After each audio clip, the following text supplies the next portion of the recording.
بسم اللہ الرحمن الرحیم۔ رسول اللہ صلی اللہ علیہ وآلہ وسلم نے ارشاد فرمایا، دو آدمیوں کے درمیان گھس کر ان کی اجازت کے بغیر نہ بیٹھا جائے۔ رسول اللہ صلی اللہ علیہ وآلہ وسلم نے ارشاد فرمایا، اللہ کے ہر نبی نے بکریاں چرائی ہیں۔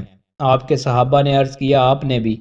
فرمایا، ہاں، میں بھی چاند کی رات پر مکہ والوں کی بکریاں چرایا کرتا تھا۔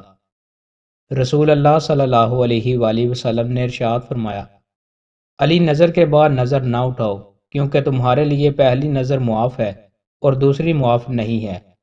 رسول اللہ صلی اللہ علیہ وآلہ وسلم نے ارشاد فرمایا، جو بھی عورت خوشبو لگا کر لوگوں کے پاس سے گزرتی ہے تاکہ وہ اس کی خوشبو سونگے اور اس کی طرف متوجہ ہوں تو وہ بدکارہ زانیہ ہے۔ رسول اللہ صلی اللہ علیہ وآلہ وسلم نے ارشاد فرمایا، اللہ کی قسم، میں دن میں 70 بار سے زیادہ اللہ سے مغفرت طلب کرتا ہوں اور اس کے حضور توبہ کرتا ہوں۔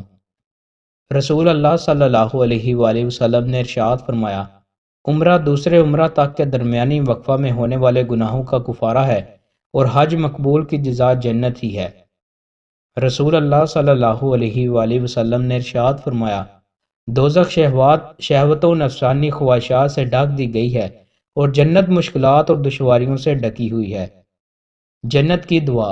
رسول اللہ صلی اللہ علیہ وآلہ وسلم نے ارشاد فرمایا، جس نے 3 مرتبہ اللہ عز و جل سے جنت کا سوال کیا تو جنت دعا کرتی ہے کہ یا اللہ، اس کو جنت میں داخل کر دے، اور جس شخص نے 3 مرتبہ دوزخ سے پناہ مانگی تو دوزخ دعا کرتی ہے کہ یا اللہ، اس کو دوزخ سے پناہ میں رکھ۔ دوستوں، مزید اچھی ویڈیوز کے لیے ہمارے چینل کو سبسکرائب لازمی کریں۔ بہت شکریہ۔